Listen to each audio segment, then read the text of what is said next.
네. 자 그러면 아까 예정됐던 두 분 먼저 이쪽 줄에 제가 있습니다. 아까 답변 중에 하나 정확하지 예. 하지 않게 한 게 있었어요. 혹시나 해서 답변 정정하겠습니다. 저희 아이 딸아이가 외고에 들어갔을 때 제가 아까 말씀드렸듯이 해외 체류 전형으로 들어가지 않았습니다. 근데 아까 답변을 할 때 당시에 한영외고에 해외 체류 전형이 없었다라고 제가 했는데 그건 아닙니다. 당시 한영외고에 해외 체류 전형이 있었습니다. 그러나 저희 아이는 거기에 해당되지 않았다는 것입니다. 근데 그 부분 제가 착각을 해서 답변 드렸기 때문에 혹시나 해서 설명드리겠습니다. 그리고 한 번 더 아까도 다른 어떤 기자분하고 하다가 말씀드리다가 분명히 또 할 게 있는데요. 저희 아이가 대학교에 들어갈 때 세계 선도 인재 전형으로 들어갔고 거기에 의학 40%, 학생 생활 기록부 60%입니다. 그런데 1차 평가를 할 때 학생 기록부에는 단국대 인턴십을 했다고 되어 있지 논문 작성 사실이 기재되어 있지 않습니다. 두 번째, 2차 면접에서 자기소개서가 사용됩니다. 거기에는 첫째, 논문 가중치가 없습니다. 둘째, 논문의 제1저자로 되어 있다고 논문의 제1저자였던 자체가 기재되어 있지 않습니다. 그렇기 때문에 누군지 모르겠습니다만 아까 질문을 하셨기 때문에 제가 아는 당시 그 기억대로 말씀드렸는데 제가 문서를 확인해 보니까 그러합니다. 그래서 요컨대 논문명 자체가 기재되어 있지 않고 논문 자체를 제출하지 않았고 논문의 제1저자였다는 자체가 기재되어 있지 않다는 것입니다. 그래서 제가 이 자체가 입시 문제와 관련이 없다라고 3주 전부터 말씀드린 이유입니다. 곧 한번 살펴봐 주시면 감사드리겠습니다. 네, 다시 진행하도록 하겠습니다. 오늘 늦은 시간까지 여기 계신 모든 분들 함께 고생하시는데요. 사실은 제 전화기가 좀 불이 납니다. 우리 일부 우리 당 지지자분들께서 너무 오랫동안 후보자를 괴롭히는 거 아니냐 항의 전화가 오는데 당초 오늘 기획은 후보자께서 하여간 최대한 성의 있게 기자분들께서 질문이 있으면 끝까지 하시겠다는 게 오늘 당초 이 기자회견의 취지였기 때문에 여러 어려움이 있음에도 불구하고 본인께서도 지금 하고 계시고 많은 분들이 아마 잠 못 들고 계시는 것 같습니다. 또 이 자리에 계신 언론인 여러분들 제일 많이 고생을 하고 계시기 때문에 조금만 더 우리가 이 회의를 더 진행할 수 있도록 나머지 질문까지 잘 받고 마무리할 수 있도록 저도 노력하겠고 언론인들께서도 같이 좀 협조해 주시면 고맙겠습니다. 좀 아까 질문 드린 분 예. 네, 채널A 강병규입니다. 이전 휴식 말고 전 휴식 때 키스트 관해서 해명이 약간 부족하신 것 같아서 좀 더 추가적으로 좀 여쭤보려고 하는데요. 공주대 사례처럼 키스트도 인턴 그때 십을 했을 때 모두 키스트, 공주대 모두 후보자 그리고 부인의 도움 없이 딸이 스스로 한 거냐라고 언론사가 질문을 던지셨는데 거기에 대해서 키스트는 잘 모르겠다고 대답을 하신 바가 있었습니다. 그래서 그걸 좀 알아보고 다시 답변 주시겠다고 하셨는데 답변을 좀 다시 한번 부탁드리겠고요. 그리고 7년 전에 외국계 사모펀드죠. 론스타의 먹튀 논란에 대해서 법조 지식인 선언문에 참여하셨고 외환은행 주식 갖기 운동에 동참하셨는데 그때 이미 사모펀드의 성질과 운용 방식에 대해서 잘 알고 있었을 거라고 생각이 된다라는 관측이 있었습니다. 근데 이번에 사모펀드 논란에 대해서는 문외한이다, 이번에 처음 공부했다 이렇게 해명을 하셔서 좀 앞뒤가 맞지 않는 건 아니냐 이런 의혹이 제기되고 있는데 이거에 대한 입장도 궁금하고요. 민정수석 출신이시잖아요. 근데 고위공직자가 만약에 후보자님과 같은 사모펀드가 있었다면 감찰 대상이 되느냐 안 되느냐 어떻게 보시는지 궁금하고요.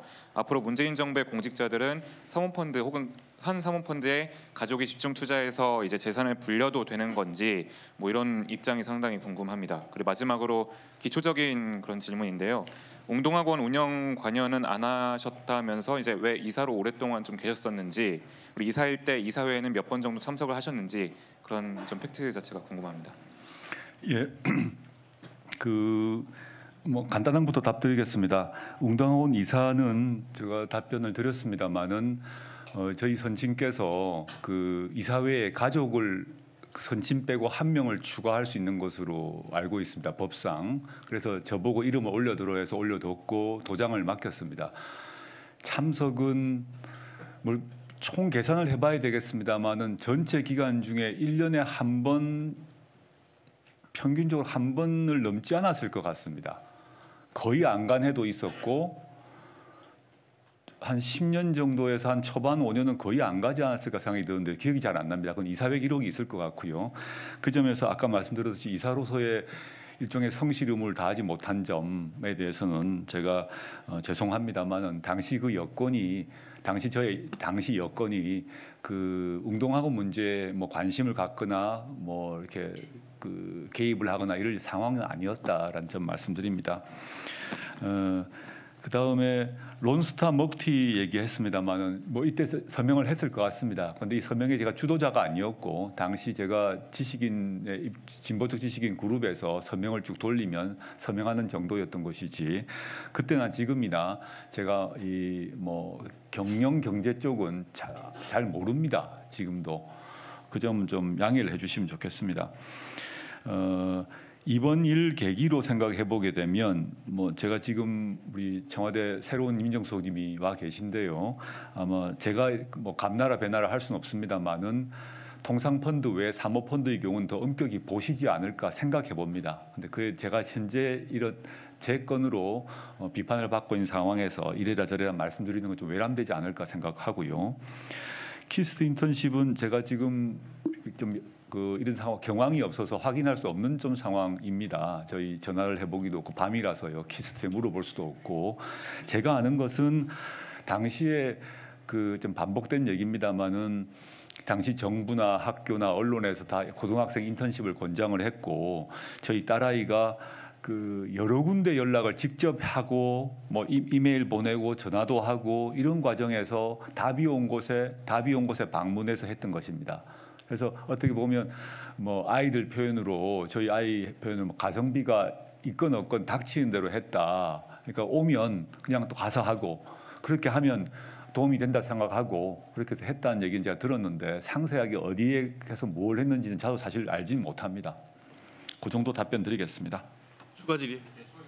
예, 짧게 좀 해주십시오. 예, 키스트 그럼 인턴십 과정에서 그 후보자님이나 그 이제 부인 분께서 어떤 도움을 주시거나 좀 개입을 한 것은 전혀 없다 이렇게 말씀하신 건가요? 저는 전혀 지금 사실 모르는 그 기억이 잘 없어가지고요. 키스트 자체에 대해서는 제가 전혀 모르는 상황인데 지금 제가 확인할 수 있는 상황이 좀 아니지 않습니까? 이 여기에 있는데 다 전화도 해봐야 되는데 그건 지금 답변 드리긴 좀 그렇지 않을까 생각이 듭니다. 오늘이 끝나고 나면 제가 더 상세하게 알아봐야 될 것 같고요. 지금 상황 자체가 이걸 점검하기가 좀 불가능한 조건 아니겠습니까? 예, 분. 예, 지금 세계일보, 그쪽에 계시기 때문에 쭉 돌아가도록 하겠습니다. 세계일보 이창훈 기자입니다. 후보자님 민정수석으로 재직하시면서 한 해에 몇 명 정도의 공직자 인사 검증을 하셨는지요? 질문을 좀 포괄적으로 다 네, 네. 전체 답변을 해주시죠. 질문을 해주시죠. 대략 몇 명 정도 이렇게 인사 잘 기억나지 않습니다. 그리고 그 숫자를 말씀들 뭐 진짜 제가 민정수석의 업무 중에 하나가 그 검증인데 그거는 저 밑에 다른 비서관실이 전담을 하는 거라서 그 통계를 내 보지 못했습니다. 아마 적어도 수백 명, 뭐 많으면 1,000명이 넘는 거라고 알고 있는데요. 그 공직자 인사 검증할 때 당사자가 주식 갖고 있는 것도 당연히 검증에 포함이 되는 거죠. 주식 취득의 불법성 문제는 보는 걸로 알고 있습니다. 뭐 투기 문제라거나 예컨대 그걸 가지고 예를 들어서 불법적으로 정보를 얻어서 했다거나 이런 건 다 보는 걸로 알고 있습니다. 그럼 불법적이라고 하면 뭐 직무 연관성이라든지 이해 충돌 부분도 같이 뭐 사전 검증할 때 보시는 거죠. 하여튼 그 불법의 내용에 대해서는 여러 가지가 있겠습니다만은 현행법 위반인지 여부를 보고 있습니다. 그렇다면 후보자님께서 민정수석 근무하시면서 사모펀드에 투자한 공직자를 보신 적 있습니까? 제가 확인해봐야 될 것 같습니다. 실제 그 세세한 내용은 제가 직접 담당한 게 아니라 그 별도의 비서관실에서 하고 있기 때문에 실제 어떠한지는 제가 점검을 해봐야 될 것 같습니다. 그렇다면은 그 질문을 좀 네. 이렇게 시간이 너무 네, 그렇기 때문에 말씀하겠습니다. 포괄적으로 전체적으로 질문을 해주시면 답하겠습니다. 일문일답식으로 지금 진행되는 건 약간 보다는 전체 질문을 해주시죠. 질문의 취지가 네. 무엇인지 답을 해주시면 제가 답을 올리겠습니다. 그렇다면 후보자님께서는 사전 검증 단계에서 이 사모펀드 코링크 프라이빗 에퀴에 투자한 가족이 투자한 것을 이제 사전에 질의를 받으셨습니까? 담당 검증을 하는 행정관이라든지 민정수석실 근무하는 직원으로부터. 검증에 대한 질문이나 이런 내용들은 답을 못하게 되어 있습니다. 지금 어떤 내용이든 간에. 근데 저희의 재산에 대해서는 모두 공개되어 있다는 점은 제가 반복해서 말씀드렸습니다. 후보자님께서 검증 과정에 대해서는 일체 말을 못하게 되어 있습니다. 근데 후보자님께서는 코링크에 대해서 보도를 나오고 알았다고 말씀을 아까 예. 하셨는데요. 근데 그럼 이 부분이 민정수석실 검증 단계에서 질의가 안 됐던 걸로 이해를 해도 되겠습니까? 그렇게 대해서 그에 대해서 답을 들 수가 없습니다. 저는 제가 지금 왜냐하면 민정수석실 또는 청와대의 검증에 대해서는 yes, no 자체를 못하게 되어 있습니다. 지금 어떤 취지의 질문을 하신지 알겠습니다. 근데 제가 답을 드릴 수 있는 거는 청와대 검증에서 어떤 일이 있었다 답을 제가 드릴 수 없습니다. 그건 저의 직무상 비밀입니다. 그것까지- 그 대신 예. 제가 모든 재산을 다 공개했다는 점 말씀드리겠습니다. 질문을 좀 전체적으로 빨리 해야 넘어가니까 다른 분들 네. 기다리고 계시거든요. 그렇다면 아무튼 해명 단계에서 그러면 코링크를 인지하지 못했다라는 걸로 이해를 하겠습니다.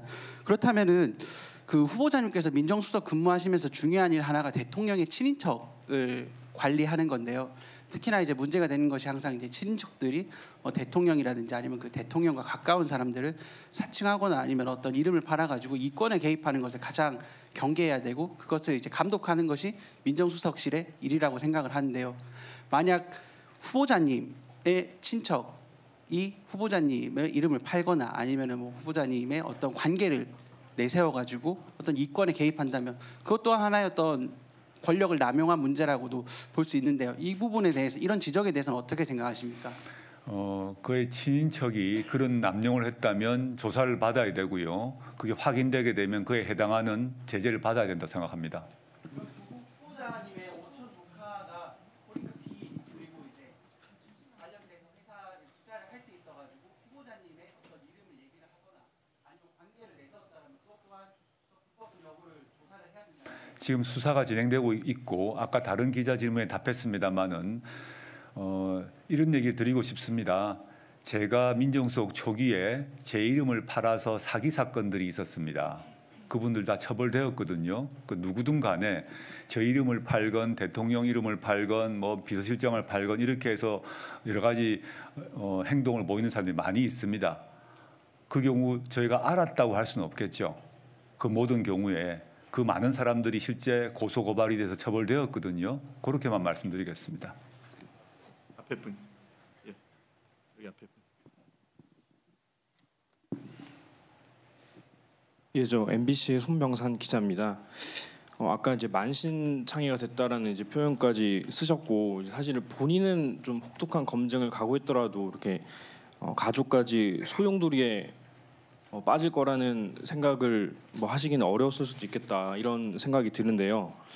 이제 그럼에도 불구하고 이제 사법개혁 소명을 다 해야 되기 때문에 이 자리에 왔다 이렇게 말씀도 하셨고, 근데 사실 이게 뭐 그냥 뭐 범인의 생각으로는 그게 이해가 안 된다고 해야 되나?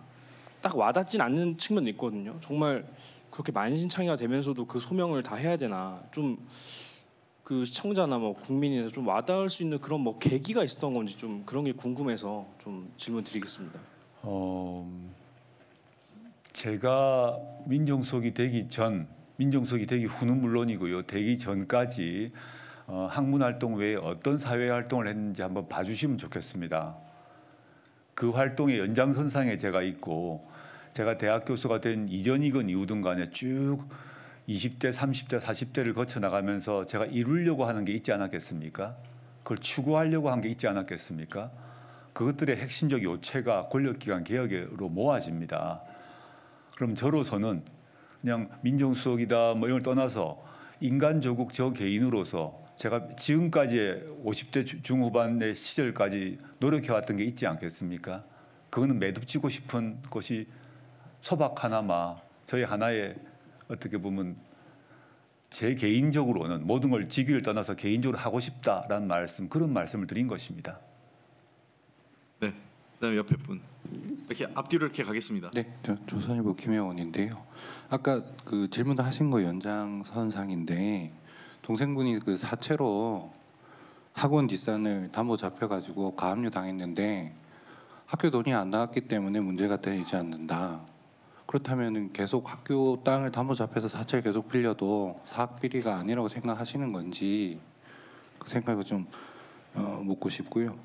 두 번째는 이제 사모펀드 문제인데 그 코링크라는 게 사모펀드 운용사고 여기 이제 배우자분이 차명 투자했다는 의혹이 있고요.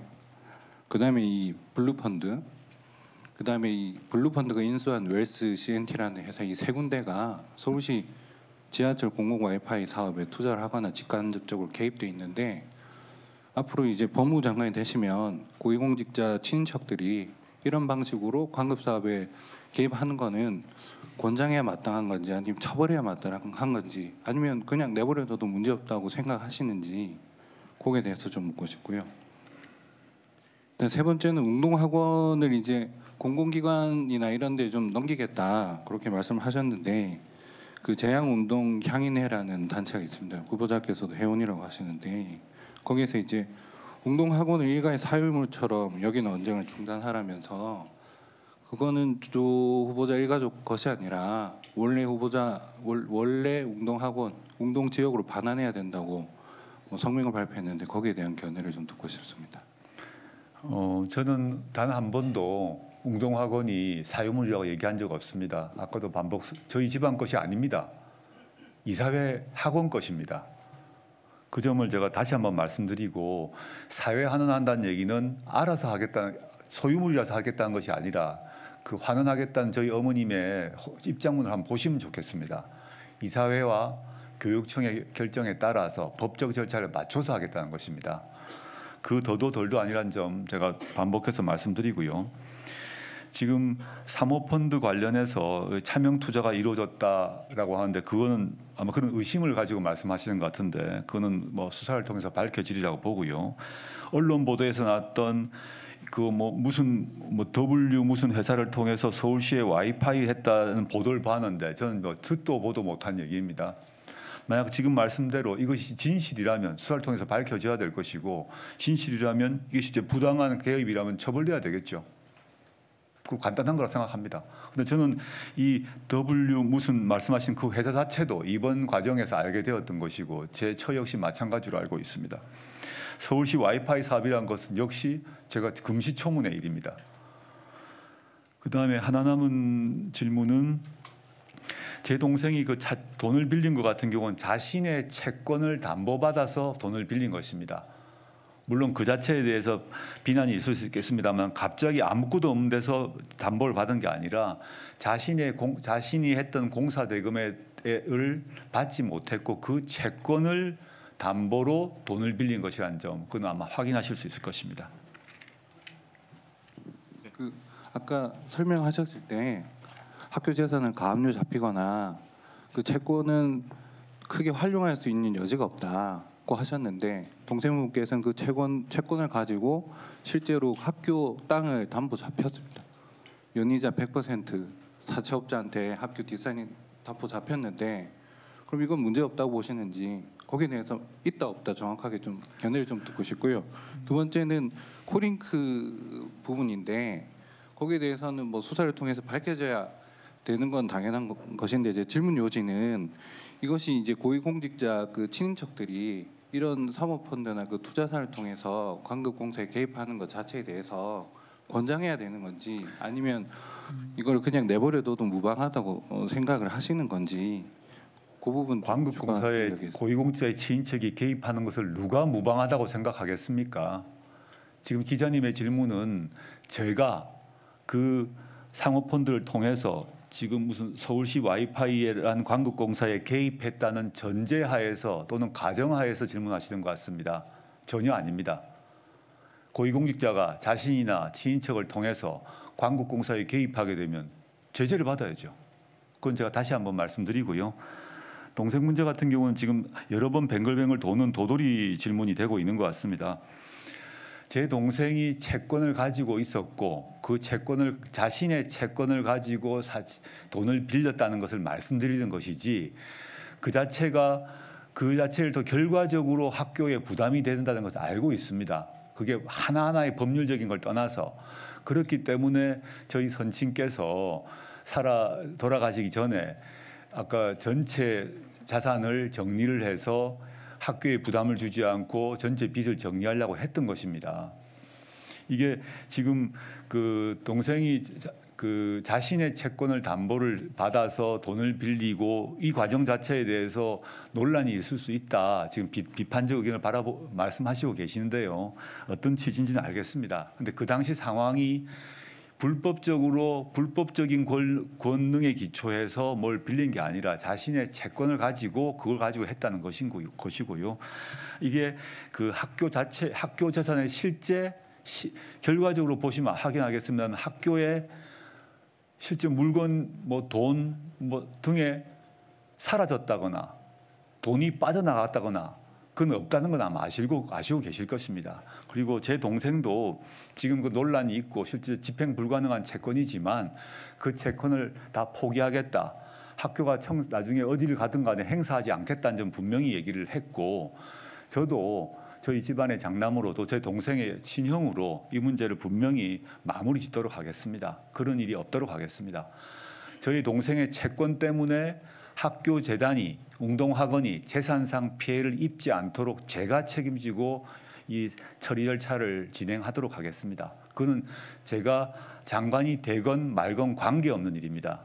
그건 동생의 채권 외에 저희 어머님께서 선언하셨던 이 학교 법인 자체를 좀 공익화하는 것, 그게 정부나 지방자치단체의 방법이 여러 가지가 있겠습니다. 그렇지만 모두 논의를 해서 특정 개인이 아니라 그 지역 또는 나라 전체를 보더라도 충분히 믿을 수 있는 사람에게 또는 믿을 수 있는 단체에게 또는 국가에게 넘겨서 채권 채무 관계를 다 정리를 하고 그럼 빚이 자산관리공사 기보 다 갚아야 됩니다.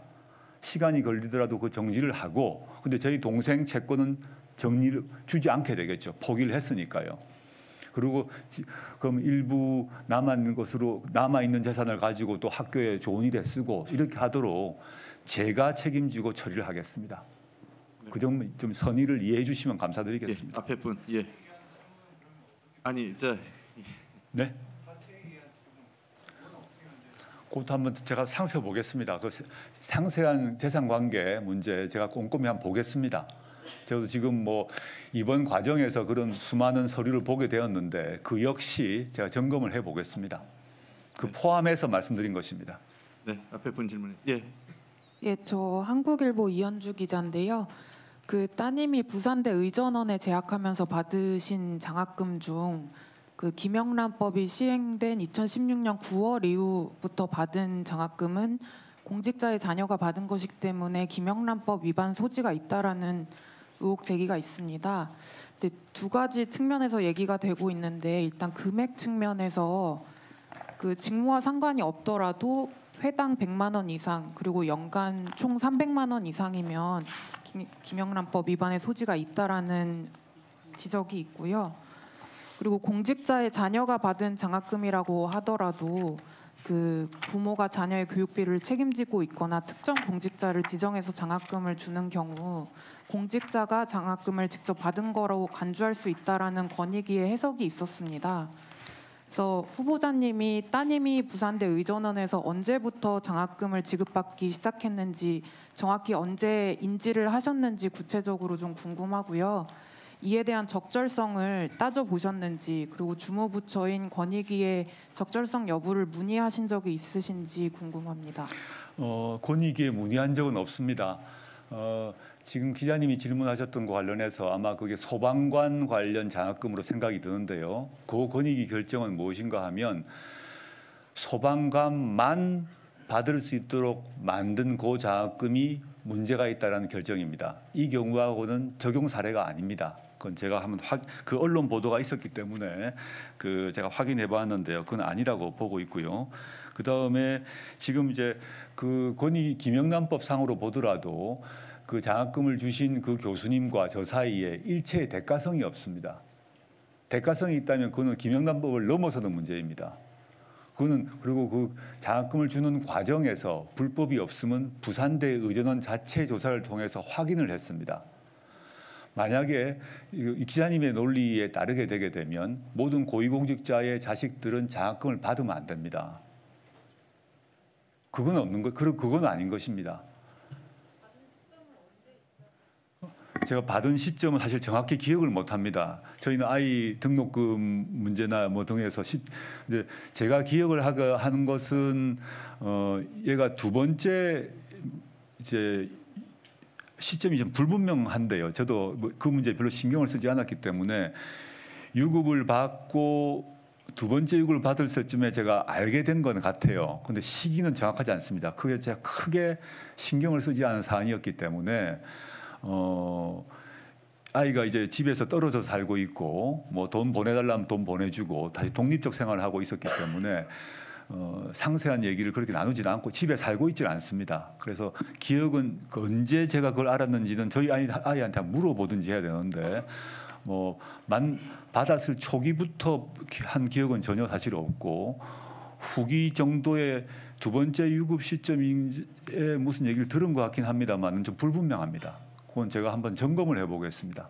근데 제가 말씀드리고 싶은 거는 김영란법 위반이 아마 주된 질문 같습니다만은 현재 권익위의 기본 해석 지침에 따르더라도 또 법률의 취지에 따르더라도 이게 지금 말씀하신 소방관 문제라거나 다르다는 것이고요. 제 법에서 제일 중요한 건 대가성인데 대가성 자체가 없기 때문에 김영란법 위반 자체의 논의가 되기 힘듭니다. 물론 뭐 이에 대해서 다른 해석이 있다라는 그런 보도를 보았습니다. 보도를 보았으나 그건 권익위에서 판정하지 않을까 생각합니다. 제가 더 많은 얘기를 하는 것이 약간 좀 조심스럽네요. 근데 제가 반복해서 말씀드립니다만은 전국에 수많은 공직자가 있고 그 공직자의 아이들이 대학을 다닙니다. 대학을 다니면서 정당한 장학금을 받는 경우 그게 모두 김영란법 위반이다라고 해석하는 것은 상당히 무리하지 않을까 생각이 듭니다. 근데 장학금을 줄 때 대가성이 있다면 달라집니다. 그렇게 같이 보셔야 되지 않을까 생각합니다. 뒤에 분 일어나서 좀 해주시죠. 네, 그 노트북 좀 보고 해야 돼서 앉아서 하겠습니다. 저 서울신문 신영철 기자라고 합니다. 그 오후에 논문 관련해 가지고 질문 하나 드렸었는데 그 논문 제목이 기억이 안 난다 하셔가지고 그거 좀 더 자세히 여쭤보겠습니까? 여성 단체에서 좀 관심을 가지고 있는 부분이라서. 그건 제가 이미 아까 답변을 드렸습니다. 뭐냐면 네. 그 행위가 불벌이 아니라 네. 그 행위는 성폭력 특별법에 배치되어서는 안 된다는 얘기입니다. 그걸 허용하자는 게 아니라 네. 다른 법률에 들어가 있어야 될 게 성폭력 특별법에 들어있다 이런 얘기라고 제가 답변을 드렸던 것 같은데요. 네. 근데 여기서는 이제 그 근거로 형벌 인플레이션을 초래하거나 아니면 그 성폭력의 내포와 외연을 흐트리는 문제가 있을 수 있다 이런 식으로 써 놓으셨더라고요. 그래서 같은 취지입니다. 그 다른 그런 제가 제 그 논문이 어떤 제가 걸 서울대 말씀하시는 법학제에 발표한 네. 그 한국 사회에서 이 여성을 보호하는 그런 법 정책이 강화돼야 취지의 논문입니다. 논문 네. 전체를 보시면 알 건데요. 네, 전체 반대 네. 전체는 그래서 그런 맥락. 그 행위가 성폭력 특별법으로 개념 짓기는 이게 좀 무리가 있다. 다른 쪽으로 뽑아서 돼야 된다는 취지인 것이지 그 행위를 제가 뭐 통신이나 이걸 잘했다고 하겠습니까? 글 전체를 한번 봐주시죠. 제가 지금까지 여러 가지 형법 논문 등에서 여성 인권을 옹호한 쪽의 학자로 되어 있습니다. 그거는 여성 단체에 한번 물어보시면 되겠습니다. 네, 저도 그 부분은 인정하고 이 논문 맥락이 그렇다는 건 그런데 이거 부분에 대해서 법률의 체계상 성폭력 특별법에 배치될 게 아니라 다른 법률에 배치되는 것이 맞다라는 취지의 글입니다. 근데 궁금한 게 그 다른 법률이란 건 좀 어떤 걸 말씀하셔요? 형법도 있을 수 있고요. 네. 그 성폭력 특별법이 아닌 다른 형사 법률이 있지 않겠습니까? 네. 그러니까 성폭력 특별법으로 포괄될 필요 없이 다른 법률로 될 수 있는 것이 많이 있죠. 그런데 성폭력 특별법에 들어가면 좀 어색하다, 법 체계상 어색하다 이런 취지입니다. 글 전체를 한번 봐주십시오. 네. 네. 그다음에 다음 분. 네, 앞에 분이 있어. 네, 안녕하십니까. 뉴스원의 박기호입니다. 그 사모펀드 관련해서 질문드립니다. 그 후보자께서는 고위공직자 신고 재산인 56억 원보다 18억 원 정도 많은 74억 5,500만 원을 투자 약정한 이유에 대해서 아까 이제 투자 약정금은 마이너스 통장 같은 것이다, 신용카드 한도액 같은 것이다 이렇게 해명을 하셨습니다.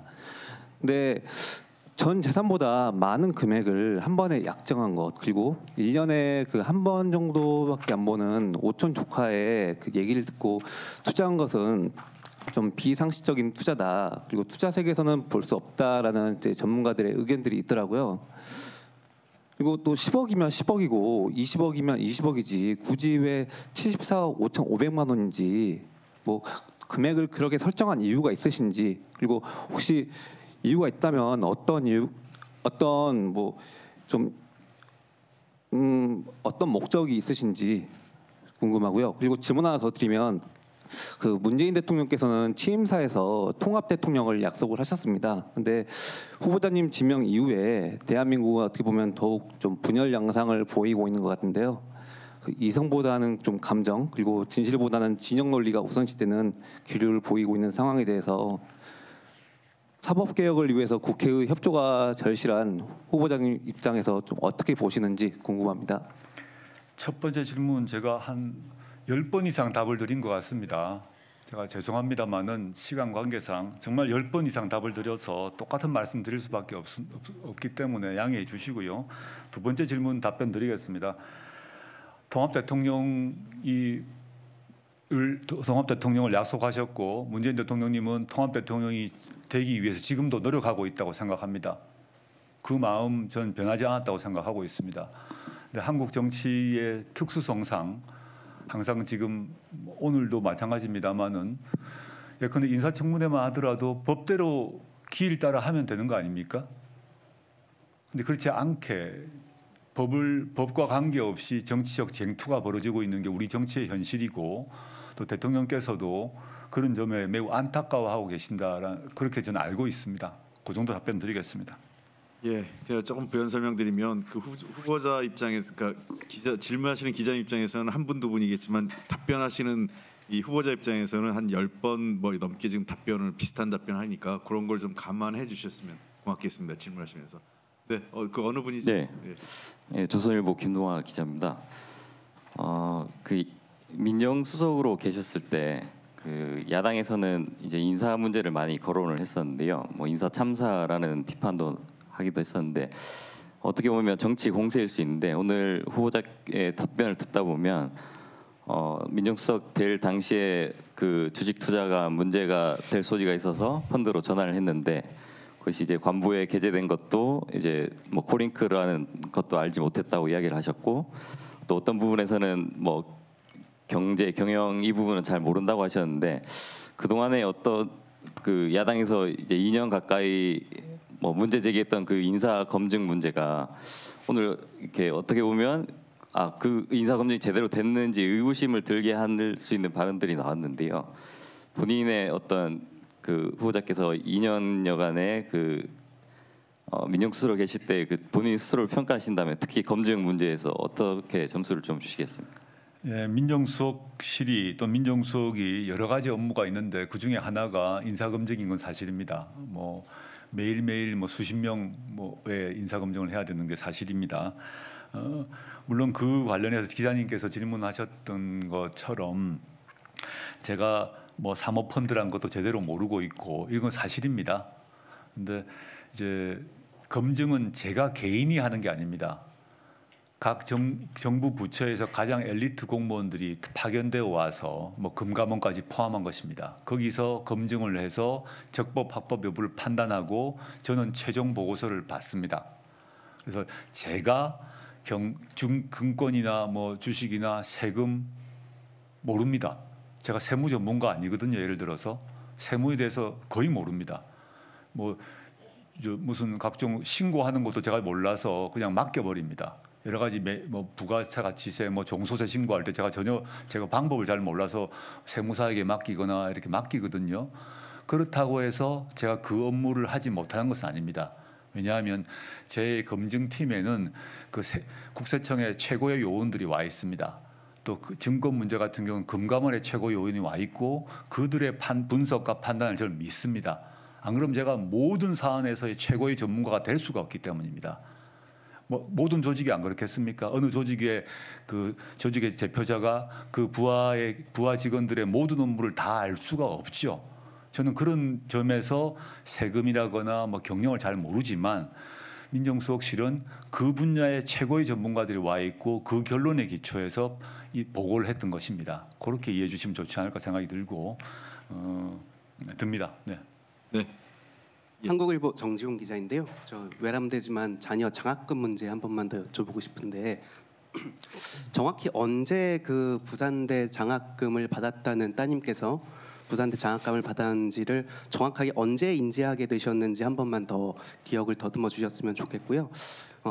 그냥 추측을 해보자면 아마도 민정수석 재직 시에 알게 되지 않았을까 생각이 드는데 정확하게 어떤 조치를 좀 취하셨는지 그거에 좀 궁금합니다. 답변 부탁드립니다. 제가 이것도 몇 번 답변 드렸습니다만 이게 저도 기억이 매우 불분명하고 이 경우를 확인하려면 뭐 물어봐야 되는 상황인데 지금 상황이 좀 여의치가 않지 않습니까? 그래서 저는 저희 아이가 그 장학금을 이제 그게 뭐 소천 장학금이라든지 이런 얘기는 잘 기억이 거의 없습니다. 그러니까 장학금을 받게 되었다 정도의 기억이 있는데 시간은 언제인지도 불분명합니다. 아이가 학교 다니고 거의 후반기쯤 된다고 생각이 드는데 명확하지 않습니다.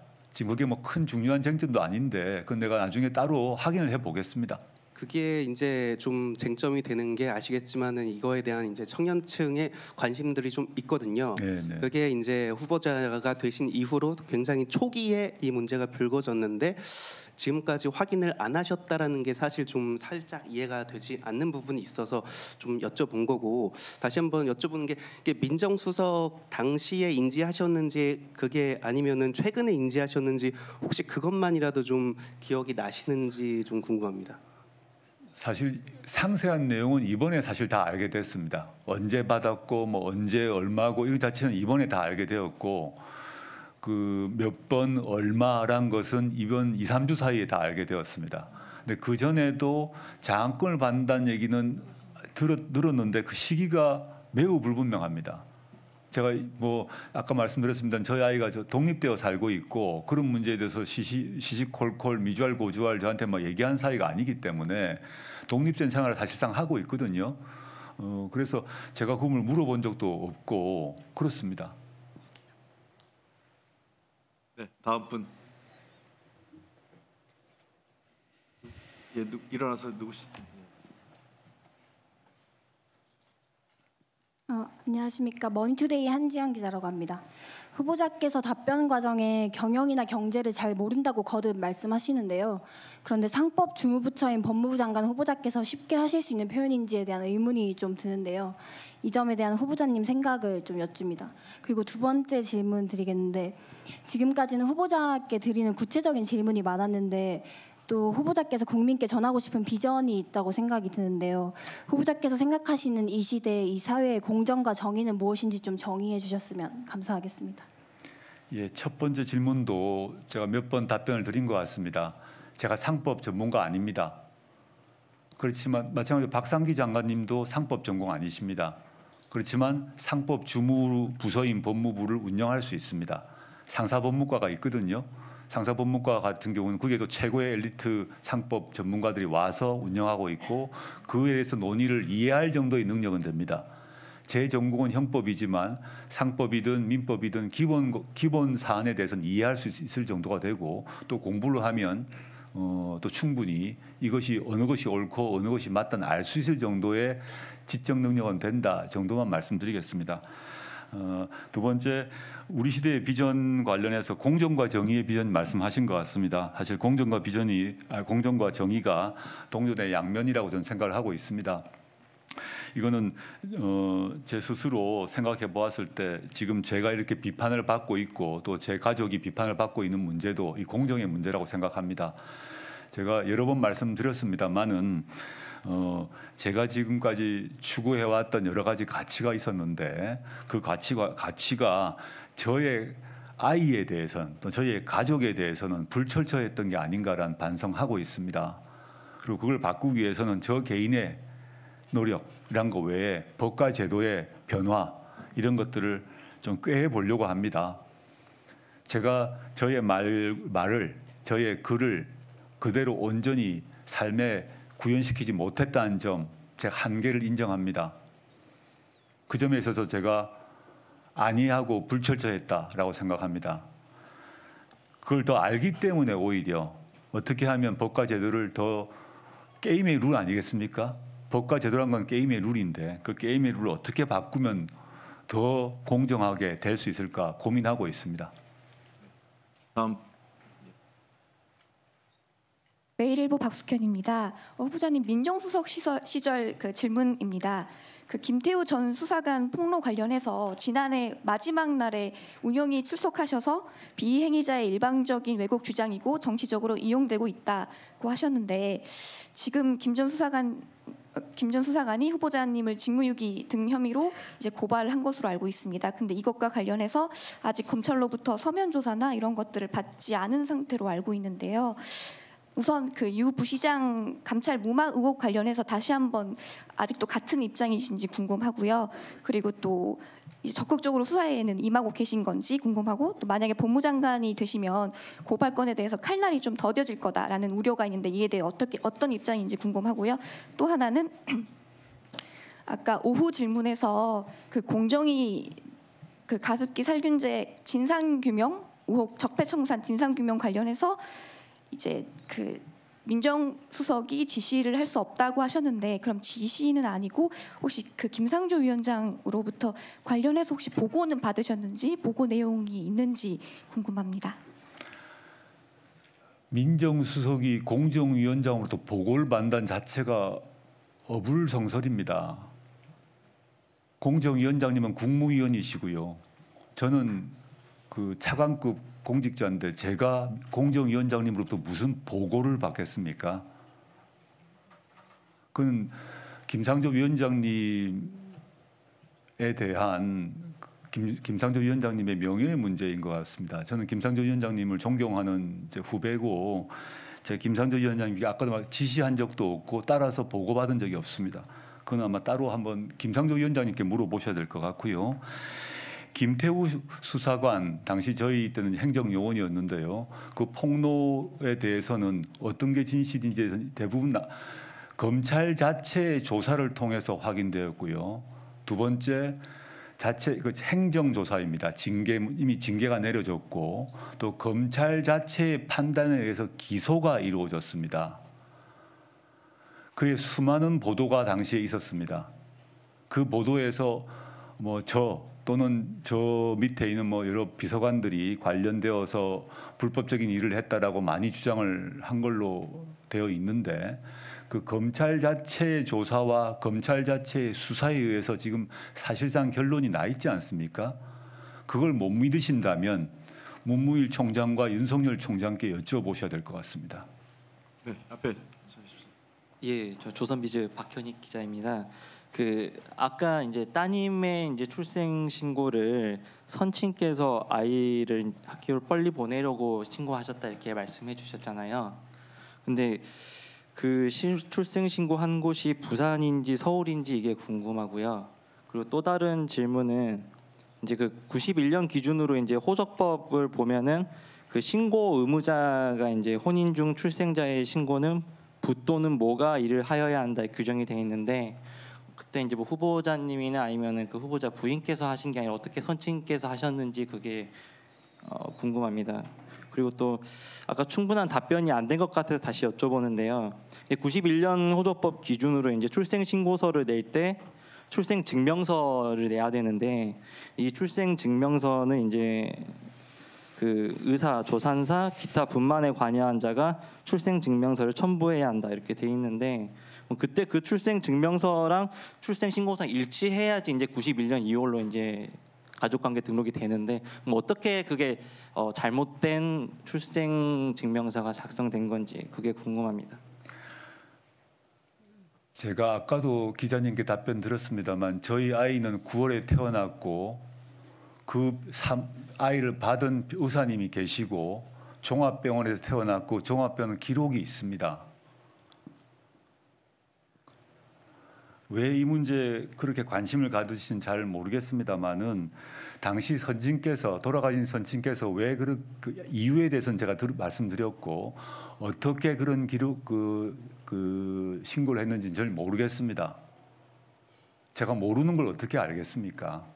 그러니까 원래 부모님만 할 수 있는데 이제 부모님이 아닌 분이 출생 신고를 한 게 호적법에 제가 신고를 하지 않았기 때문에 잘 모른다는 얘기입니다. 그래서 나중에 정정을 하지 않았겠습니까? 제가 그걸 확인하고 안 맞다는 걸 확인했기 때문에 정정을 하지 않았겠습니까? 네. 그 시절에 그 시점에 제가 무슨 이익이 있어서 아까는 기자님은 영국에 유학 갈 걸 생각해서 이런 말씀하셨는데 무슨 예상을 하고 어떤 예견을 해서 제가 무슨 이익이 있어서 아이를 당겨서 그것 때문에 7개월을 그게 당겨서 아니라 얘기를 했겠습니까? 그러니까 그때 당시에는 그게 불가능한데 어떻게 했는지 궁금했던 거고 그리고 그 당시에 출생 증명서도 잘못 작성이 된 건데 출생 증명서는 잘못 작성하게 되면 법 위반이 됩니다. 네. 그 병원에서 발급한 증명서는 유일하게 하나인 것이고 9월로 되어 있고 지금도 제가 가지고 있습니다. 그때 이제 신고를 할 때 2월로 어쨌든 신고를 한 건데 이 두 개가 일치하지 않으면은 이게 접수가 안 되거든요. 법상으로는. 전 돌아가신 아버님께 물어보겠습니다. 제가 어떻게 답을 해야 될까요, 기자님? 이거 그 얘기는 계속 아까도 반복이 됐던 거라 여기서 마무리하겠는데 그렇게 하시려면 이번에 이 호적을 바꿀 때 법적 절차를 거칩니다. 법원의 판결을 받거든요. 그 법원의 판결에 무슨 절차상 문제가 있는지 또는 허위 자료를 냈는지를 밝히면 그 문제가 그래서 제가 그때 확인을 해보려고 그때 담당했던 판사님을 만나 뵀거든요. 근데 그게 이제 2014년에 비송 사건을 처리를 하셔서 비송 사건의 이제 보존 연한은 이제 3년이거든요. 그래서 법원에 물어보니까 이제 자료는 다 파기가 됐다고 해가지고 이제 이것에 대해서 의문이 생기면 후보자님께 직접 들을 수 있는 방법밖에 없어서 아까 여쭤봤습니다. 아이의 출생 증명서는 대학병원에서 발급한 것이 변함이 없이 있습니다. 네. 그때도 다 같은 증명서를 발급했고 최근에도 새로 발급받아둔 게 있습니다. 왜 새로 발급받았나 하면 모 언론사에서 저희 아이가 그 출생 증명을 당겨서 의전원의 유리한 조건을 확보하려고 했다는 보도가 났기 때문에 최근에 다시 떼었습니다. 그때나 지금이나 아이의 출생 증명은 변함이 없습니다. 그러면 그 과거에 어떻게 그게 증명서와 신고서가 다른데 어떻게 그렇게 접수된지 그 문제에 대해서는 제가 말씀드렸지 않습니까? 저희 돌아가신 아버님이 아는데 제가 어떻게 물어보고 어떻게 확인을 하겠습니까? 네, 알겠습니다. 제가 어떻게 해야 제가 이걸 알 수가 있겠습니까? 돌아가신 아버님한테 제가 물으러 가야 되는 건 아니지 않습니까? 네, 이 정도로 하시죠 이거는요. 네. 네, 미디어오늘 노지민입니다. 그냥 몇 가지 사안에 대해서 입장을 좀 여쭤보고 싶어서 쭉 말씀을 드리겠습니다. 우선 지난해 법률신문에 직장 내 성희롱의 경범죄화 제한이라는 글을 기고하셨는데 여전히 이에 대한 입장이 변함이 없으신지 여쭤보고 싶고요. 또 아까 잠깐 몇 차례 언급을 하긴 하셨습니다만 이 허위 조작 정보에 한해서는 처벌을 해야 한다라고 하셨는데요. 이미 후보자 본인도 허위 조작 정보에 대응한 사례가 있었고 법적으로 또 유죄가 인정된 사례가 있다고 하셨는데 현행법상 처리가 가능하면 왜 어떤 규제가 필요하다고 보시는지 그리고 허위 조작 정보의 의도성은 어떻게 판단해야 된다고 보시는지 궁금합니다. 또 법무부가 강제 단속 추방 강화 정책을 펼치고 있는데 미등록 이주 노동자 강제 단속 추방 과정에서 사망이나 부상 같은 인권 침해 문제가 발생하고 있어서 이에 대한 입장을 좀 여쭙고 싶고요. 또 마지막으로는 이 차별금지법에 대한 입장 어떻게 가지고 계신지 궁금하고 이와 연관해서는 그 따님 혜택이나 웅동학원 논란 관련해서 사회적인 환원 취지를 되게 밝혀주셨는데 의지는 충분히 전해졌다고 판단이 되는데요. 다만 이 법무부 차원에서 그렇다면 앞으로 사회적인 계급이나 차별을 좀 해소하기 위해서 어떤 노력을 기울이면 좋을 것 같은지 말씀해 주시면 좋겠습니다. 여러 질문을 하셨는데요. 성희롱 문제를 지금은 현재 성희롱이 범죄로 규정되어 있지 않습니다. 범죄가 아니거든요. 노동법상의 제재 조건이 됩니다만 범죄가 안 돼 있기 때문에 성희롱을 어떻게 할 것인가에 대해서 여러 가지 학문적인 논쟁이 있는데 전 당시 그 글을 쓸 때 있어서는 일단 가장 손쉽게 해결한 방법은 간단한 것은 경범죄에 넣는 것입니다. 그 다음에 두 번째 방법은 뭐냐면 성희롱 관련 처벌하는 별도의 법률을 만드는 것입니다. 전 두 가지 방안 다 고려할 수 있다고 보고요. 그 기자님께서 읽으신 거는 아마 그 경범죄 처벌법에 조문 하나만 탁 넣으면 해결되기 때문에 그 글을 아마 보신 것 같습니다. 저는 근데 모든 성희롱을 범죄화하는 것은 지금 뭐 다른 나라에도 없기 때문에 중대한 성격의 성희롱이 보면 매우 넓습니다. 통상 성희롱 외국 OECD 국가에서는 노동법 문제, 직장 내 성희롱 문제를 중심으로 보기 때문에 그 중에서도 아주 중한 그런 경우를 형사처벌로 하는 쪽의 방향을 제가 생각하고 있습니다. 두 번째, 허위 조작 정보 같은 경우는 이미 기자님 질문에 답이 들어 있습니다. 그런 허위 조작 정보는 현행법상 불법입니다. 법무부는 현행법상 불법인 것을 집행하면 됩니다. 세 번째, 외국인 노동자, 난민 등까지 포함하는 문제일 것 같습니다. 외국인 난민 등에 대한 강제 단속 문제가 있는데 저는 이제 불법 체류 문제에 대해서 단속이 필요하다고 보지만 동시에 현재 우리나라 경제의 현황이란 게 불법 체류 노동자가 없게 되면 특히 지역의 3D 직종 업종은 돌아가지 않게 되어 있습니다. 그래서 법무부 출입국 관리국에서 이제 면밀히 검토하고 있고 또 우리 경제부처에서도 검토하고 있는 걸 알고 있습니다만은 일률적 단속이 아니라 이 한국 특히 영세 기업, 중소기업의 노동력 수급 문제와 같이 봐야 된다고 보고요. 두 번째, 그와 동시에 기억해야 될 거는 아무리 외국인이라고 하더라도 난민이라고 하더라도 불법 체류자라고 하더라도 지켜져야 할 최소한의 인권이 있다고 봅니다. 그 최소한의 인권은 지켜야 된다고 저는 생각하고 있습니다. 우리나라가 그 정도 수준은 됐다고 봅니다. 한국이 뭐 독일이나 미국 수준의 경제력은 아니지만 우리나라에 와 있는 외국인이나 난민에게서 최소한의 인권, 우리 지금 사는 한국 사람들과 똑같은 수준의 경제적 보장이나 사회복지는 아니겠죠. 그렇지만 최소한의 인권을 보장할 정도의 한국의 그 부의 수준은 된다고 보기 때문에 그런 것들은 돼야 된다는 생각을 하고 있고요. 차별금지법 문제는 오랫동안 논쟁이 많은 사안입니다. 인권단체에서도 그렇고 법무부 차원에서 오래 논쟁이 있습니다만은 한마디로 찬성한다 반대한다의 문제가 아닌 것 같습니다. 이건 너무 학문적인 얘기가 되겠습니다만 차별금지법을 찬반의 문제가 아니라 차별금지법에 들어가 있는 법조문과 조문의 내용을 하나하나 봐서 검토해야 될 내용이기 때문에 아주 긴 얘기가 될 것 같습니다. 이 정도만 말씀드리겠습니다. 네, 지금 이제 시간이 2시가 다 돼가기 때문에요. 아까 제가 확인했던 분들의 질문은 거의 대부분 다 한 번씩 지금 받아서 마무리해 가고 있는 것 같습니다. 지금 아까 손들었던 분 중에서 제가 안 드린 분이 몇 분 계시죠? 한 두 분 정도 계신 것 같은데. 네? 이쪽에 아까 다 드렸지 않나요? 이제 왜냐하면 이런 것 같습니다. 제가 무제한을 하고 싶긴 한데 후보자하고 사실 제가 말씀드리면 오늘 후보자하고 저하고는 끝까지 해볼 생각을 하고 들어왔습니다만 지금 현재 분위기를 보니까 정말 힘든 게 지금 이 영상 기자님들이 굉장히 힘들어 하세요. 지금 이 시간까지 상대적으로 좀 힘들어하시기 때문에 어느 정도는 중복된 질문 아니라면. 그러니까 좀 새로운 질문, 가급적 질문을 좀 정리해서 중복된 질문 아닌 것으로 좀 있는 분만 좀 꼭 해주시면 고맙겠습니다. 앞으로 그런 분들에게 기회를 좀 드리겠습니다.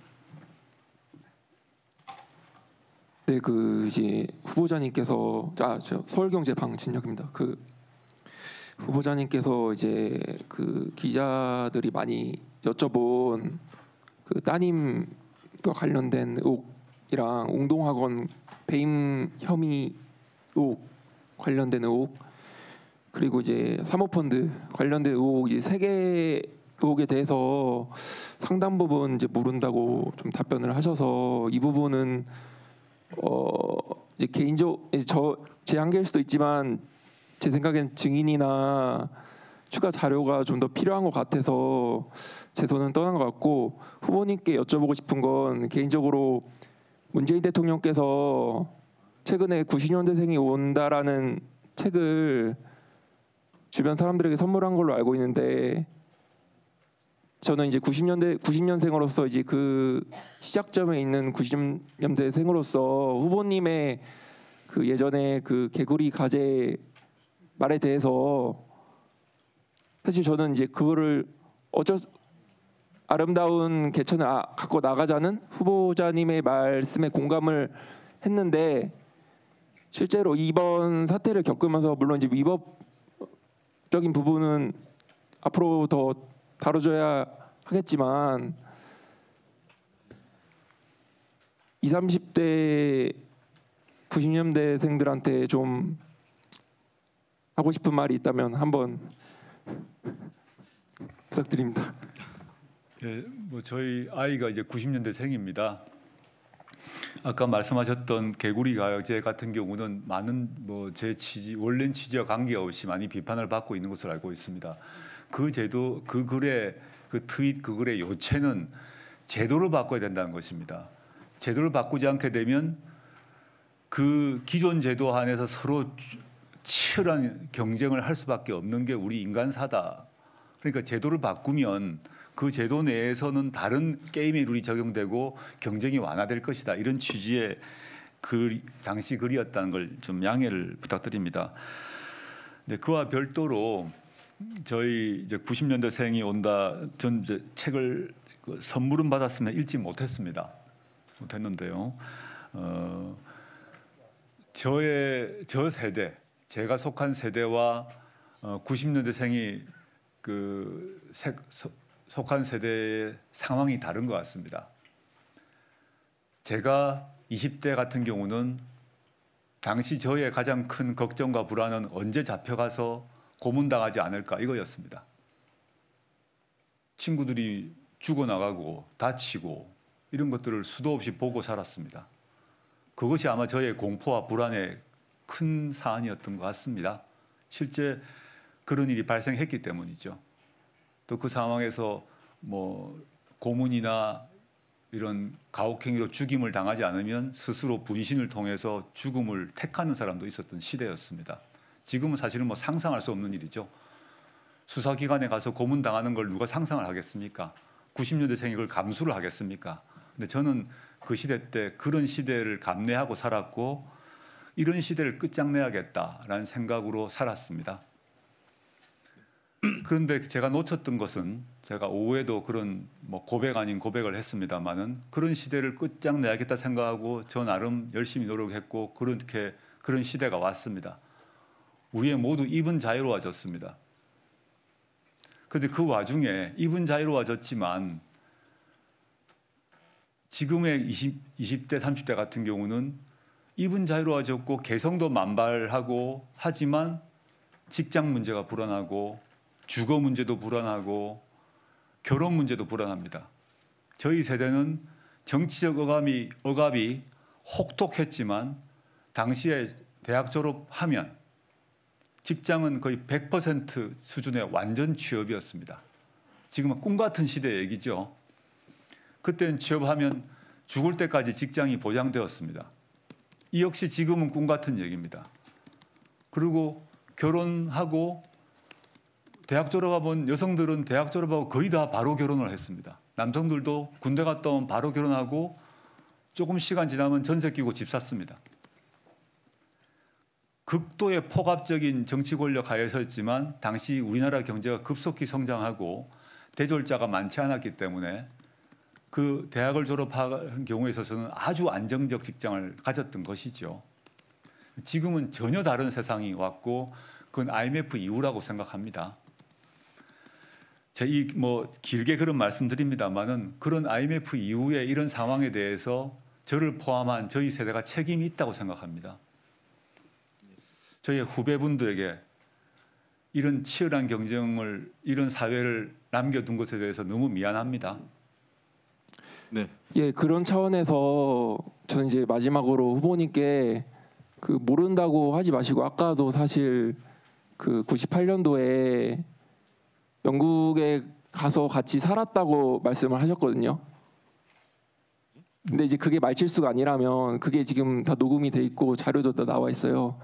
부산에서 살았다. 정정했습니다. 아까 예, 그래서 정정을 했지 않습니까? 그래서 이제 그런 의혹들에 대해서 개인적으로 이제 해명을 하려면 증인과 자료 제출이 정확히 이루어져야지 국민에게 네. 소명이 되지 않을까 이제 이런 점을 말씀을 드리고 네.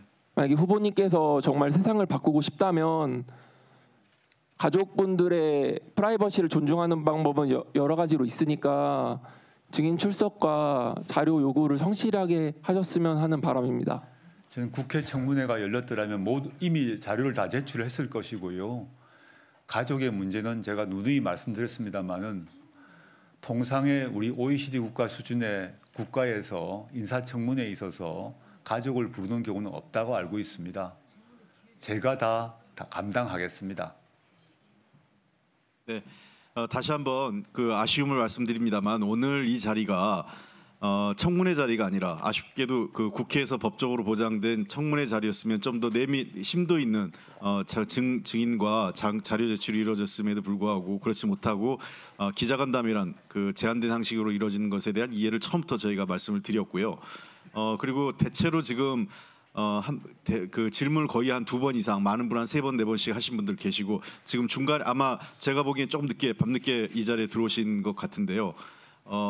이 자리에 계속 계셨던 몇 기자분들도 좀 계시고 중간에 이렇게 로테이션하면서 기자분들은 들어오신 분들도 계신데 제가 몇몇 지금 영상반 계신 분들은 지금 오늘 3시부터 거의 계속 이 자리에 계신 분들이 있어서 이분들의 진짜 건강이 걱정될 정도로 차라리 그 후보자와 저는 뭐 여러 가지로 사실 끝까지 더 그 여러분들의 의견을 좀 들어보고 싶은 생각도 있는데 지금 대체로 다음 마지막 질문으로 제가 어느 정도 생각을 하겠습니다. 다음 질문자는 혹시라도 있다는 것은 전혀 다른 질문, 지금까지 다뤄지지 않은 이슈가 아니라면 저는 이번에 질문하시는 기자분을 마지막으로 해서 기자간담회를 좀 마무리했으면 어떨까 하는 제안을 드리고 싶습니다. 예.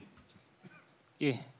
머니투데이 법조 유동주 기자입니다. 저는 이제까지 나오지 않은 새로운 질문을 하겠습니다. 마지막이라고 하시니까 저는 로스쿨 문제를 변호사 시험 문제를 얘기하겠는데요. 앞에서 한 2-3번 질문을 하셨는데 거기서 나오지 않은 얘기를 하겠습니다. 그 법조 인력 과장 문제를 얘기하고 싶은데요. 첫 번째는 그 지난 7월 31일 그 인사에서 법조 인력 과장이 그대로 또 검사 출신 분이 맡게 됐습니다. 근데 아시다시피 개방형 주기로 한다고 해놓고 또 한 번 다시 타일 검사를 못 했는데요.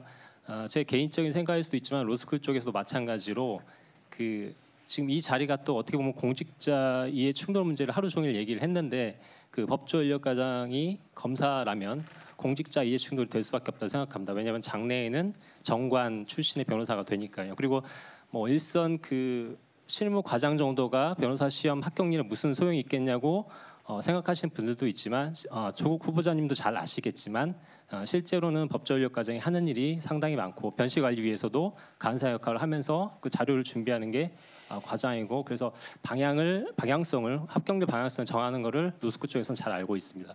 그래서 후보자께서도 로스쿨 교수시기 때문에 그 문제를 더 정확히 알고 계실 것 같아서 앞으로 혹시 임명되신다면 법조 인력 과장 다음 인사에서는 타일 검사를 확실히 하실 생각이 혹시 있으신지 이게 첫 번째고요. 두 번째는 나아가서 법전협 아시다시피 로스쿨 쪽에서 3월달에 성명서 발표한 거는 아예 그 법무부에서는 구조적으로 내부 검사들 때문에 그 변시 합격률 문제에서 공식적으로는 방향성이 없다고 하지만 실제로는 잘 아시다시피 규제 쪽으로 방향성이 있는 거를 잘 알고 계실 겁니다.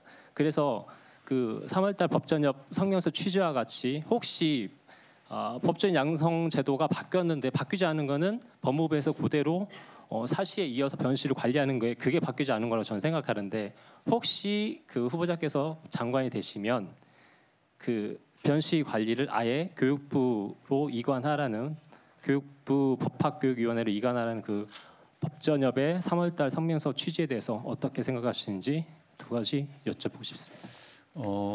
첫 번째 문제는 법무부의 핵심 과제입니다. 즉 법무부 관련해서 우리 국정 과제이기도 한데 법무부의 탈검찰화 과제입니다. 지난 2년 반 동안 박상희 장관님께서 이 문제를 계속 추진해 오셨고 그 과거 정부에 비하면 엄청난 수로 탈검찰화가 되어 있는 상태입니다. 그렇지만 여전히 부족합니다. 지금 말씀하신 법조 인력 과정을 포함해서 과장급 차원에서도 훨씬 많은 비검사가 들어와야 됩니다. 약간 애로사항이 있다면 실제 탈검찰에도 규정은 다 바꿔놨습니다. 다 바꿔놨는데 변호사분들 중에서 법무부 공무원이 되겠다는 분들이 생각보다 적습니다. 이게 또 실무적 애로가 있습니다. 그렇지만 지금 말씀하신 것처럼 국정과제 중에 하나이고 또 저 개인의 소신이기도 하기 때문에 법무부의 탈검찰은 제감하게 된다면 더 범위에 있어서 속도에 있어서 분명히 지금보다 훨씬 더 속도를 더 빨리 하고 범위도 더 넓히겠습니다. 두 번째 문제는 매우 어려운 문제입니다. 변시 합격률 문제 관련해서 이 서관을 법무부로 할 것인가 교육부로 할 것인가는 단순하게 결정할 문제가 아니라 법무부와 교육부 사이에 아주 많은 이해관계가 있고 충돌이 있는 문제이기 때문에 제가 이렇게 현 시점에 단언할 수는 없고요. 근데 말씀의 취지는 잘 알겠습니다. 특히 법조연의 그 문제 제기도 제가 알고 있습니다. 근데 이걸 어떻게 해결하는 게 좋을 것인가는 아까 오후에 말씀드렸습니다만 이 변시율 합격률 문제는 로스쿨 교육의 교육 및 학사 행정의 엄정화와 결부될 때 잘 풀릴 거라고 보기 때문에 교육부와 협의를 해서 같이 문제를 풀어보겠다라는 생각은 가지고 있습니다. 그 방안을 지금 미리 말씀드리긴 조금 아주 예민한 문제라서 나중에 문제라고 생각하고 나중에 제가 부임이 만약에 임명이 된다면 그때 좀 본격적으로 생각을 해보겠습니다. 네, 마지막 질문 아주 좋은 질문 해주셨고요. 좀 아쉽지만 오늘 이것으로 마무리를 하겠습니다. 여러 차례 제가 질문을 다 드렸기 때문에 좀 양해해 주시고 만약 정 취재를 하고 싶으시면 그거는 제가 보기에는 그 별도로 우리 그 후보자하고 별도의 그 취재를 하시면 될 것 같아요. 이제는요. 충분히 공개 진입 많이 하셨기 때문에 양해해 주시고 제가 한 4번 정도 드렸던 것 같아요. 그러니까 아니 근데 어떤 뭐 전혀 지금까지 아닌 다른 주제입니까? 계속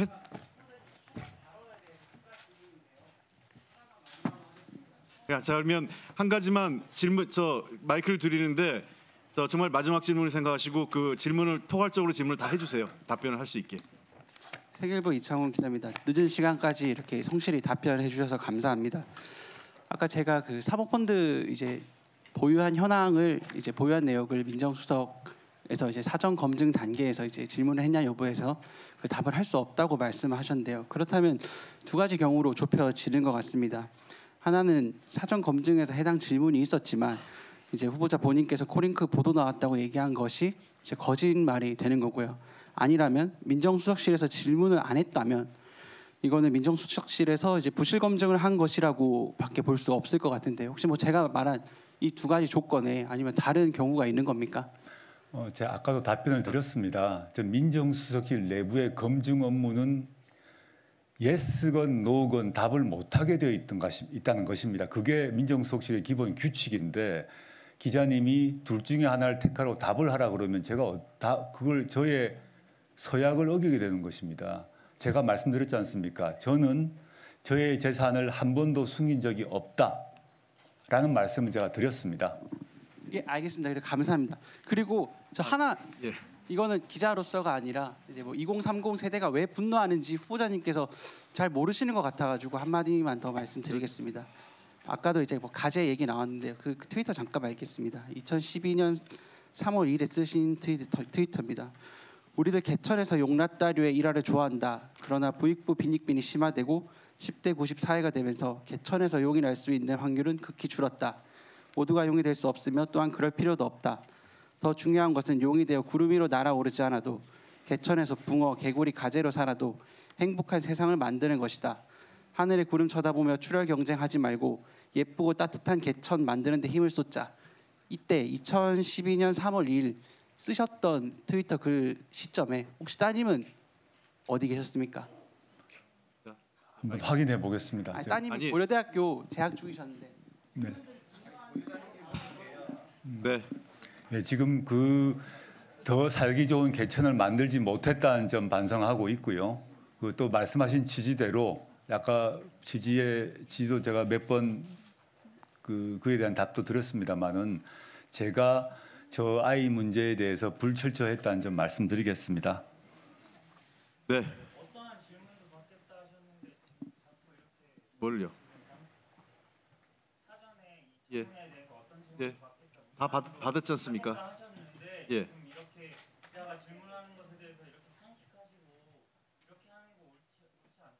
그건 뭐 저 각자의 반응이 있으니까요. 자, 이것으로 저 이제 마무리하도록 하겠습니다. 지금 마지막 그 우리 세계일보 기자님 질문이 오늘 100번째 질문자였습니다. 아시겠지만 여러 가지로 오늘 그 질의응답 과정에 대해서는 제가 마지막으로 좀 평을 하겠지만 먼저 후보자의 마무리 말씀을 듣고 저도 이 자리를 마무리하는 말씀을 드리도록 하겠습니다. 먼저 후보자 마무리 말씀을 드리도록 하겠습니다. 제가 마무리 말씀드리기 전에 하나 사실관계 확인을 아마 저희 해왔습니다. 아마 저희 딸아이 그 출생 신고 때문인 것 같은데요. 당시에는 신고 의무자에 호주가 있었고 당시 호주는 저희 선친이었습니다. 그거 하나 말씀드리겠습니다. 당시 불법이 없었다는 말씀드리겠습니다. 부모가 아니라 하더라도 할아버지가 할 수 있었다는 점 말씀드리고요. 이제 마무리 말씀 올리겠습니다. 늦은 시간까지 들어주신 국민 여러분, 긴 시간 어려운 자리 함께해 주신 기자 여러분 감사합니다. 저는 최선을 다해 답변을 드렸지만 국민 여러분들께서 어떻게 판단해 주실지 모르겠습니다. 인생을 살아오면서 제가 너무 쉽게 지나온 것들을 이번 검증 과정을 통해서 다시 생각하게 되었습니다. 염치와 간절함을 항상 마음에 두겠습니다. 저로 인해서 마음의 상처를 받으신 청년들을 보며 느낀 부끄러움을 깊이 간직하겠습니다. 제가 지금까지 의식하지 못한 채 받은 많은 혜택을 어떻게 돌려드릴 것인지 고민하고 실천하겠습니다. 공직자는 주어진 소명을 다하는 것이 의무라고 생각합니다. 그 자리에 걸맞는 무겁고 막중한 책임을 잊지 않을 것입니다. 혹시 제게 그런 기회가 주어진다면 그러한 마음으로 일하겠습니다. 오늘 불가피하게 이런 자리가 마련되었지만 국회와 정당의 역할을 존중하고 의지할 것입니다. 긴 시간 감사합니다. 네. 후보자께서 오랫동안 오늘 3시 반부터 시작해서 지금 새벽 2시가 됐습니다. 아마 1시간 정도가 더 있었으면 12시간을 하게 되는 시간이었는데요. 아마 역대 어느 그 국무위원 후보자도 이런 적이 없었고요. 또 웬만한 정치인이 사실은 사전에 아무런 그 기자분들과 협의 없이 아무런 뭐 시나리오조차 없이 그냥 이렇게 그야말로 날로 기자 간담회를 한 적도 거의 없었을 겁니다. 이런 물론 오늘 이 자리에 대해서 여러 가지 정치적 해석이 있을 수 있고 평가에 대한 호불호가 있을 수 있습니다. 그러나 여기까지 오는 과정에서 자유한국당 측의 사실상 인사청문회를 지연시키고 그저 정치 공세로만 하려고 했던 것에 대해서 매우 유감을 표명합니다. 특히 통상의 인사청문회가 청문계획서를 채택한 이후에 자료를 제출받고 최종적으로 증인협의는 이후 간사간협의 등을 통해서 마무리 짓는 것이 그동안 통상의 인사청문회 과정이었습니다. 그래서 최악의 경우 증인 채택에 대한 문제가 없더라도 인사청문회는 후보자를 대상으로 하는 것이 지금까지 관행이었음에도 불구하고 그 자체 사실상 인사청문회를 전혀 작동할 수 없게 만든 것에 대해서는 여상규 법사위원장을 포함해서 나경원 원내대표의 책임이 매우 크다. 저는 이렇게 평가하고 싶습니다. 후보자는 오늘 아침까지도 어제 아침이죠. 사실상 어제 아침까지도 청문회를 준비하기 위해서 준비했었고 청문회가 무산되는 것을 확인한 이후에 불가피하게 오늘 그 기자간담회를 통해서 이 자리를 마련하게 되었는데요. 아까 후보자께서는 말씀하셨지만 충분하진 않겠지만 나름대로 의미 있는 시간이었다고 저희들은 생각을 합니다. 혹여 부족한 부분은 또 다른 자리를 통해서 소명하거나 해명할 수 있는 기회가 있을 것으로 생각하고 오늘 제기된 여러 일부 해명이 되거나 또는 일부 확인되지 않은 문제에 대해서는 우리 언론인 여러분들께서 직접 취재를 통해서 확인해 주시는 게 매우 필요합니다. 그래서 일부분은 사실을 확인해 주시고 후보자 입장을 또 일부분은 후보자 입장에 문제가 있다면 여러분께서 취재를 통해서 또다시 문제 제기를 하면 그에 따른 적절한 해명과 또 책임질 일이 있으면 또 책임지게 될 겁니다. 그런 과정이 저는 건강하게 이 후보자에 대한 언론을 통한 검증 과정의 또 다른 우리가 이 모델 모범 케이스를 만드는 과정이 아닐까 생각을 하고요. 오늘 이 과정에서 함께해 주신 기자분, 언론인 여러분 정말 감사드립니다. 특히 전 개인적으로 오늘 카메라, 영상 우리 기자님들이 정말 애쓰셨어요. 계속 이 시간까지 함께해 주신 것에 대해서 정말 다시 한번 존경과 감사 인사드리고요. 언론인 여러분 한 분 한 분이 오늘 이 자리에서 말씀하신 지적들은 후보자께서 다시 한번 가슴에 새기시게 될 거고, 또 우리도 오늘 제기된 그 과제는 단순히 후보자 한 분의 문제가 아니라 우리 사회가 좀 더 미래를 향해 나가는 데 있어서 바꿔야 될 몇 가지 중요한 포인트 또는 과제로 남아 있다고 생각을 합니다. 그런 측면에서 오늘 이 자리는 정치적으로서 정치적 입장에 따라서 평가가 다를 수 있겠지만 저는 상당히 유의미한 자리가 아니었나 생각을 합니다. 또 아울러서 제가 진행 과정에서 혹시 여러분들께 소홀하게 있거나 더 아쉬운 면이 있었다면 그것은 제 자신의 부족함이라고 여겨주시고 양해해 주시면 감사하겠습니다. 긴 시간이었습니다. 이것으로 그러면 조국 법무부 장관 후보자 기자간담회를 마치도록 하겠습니다. 대단히 감사합니다.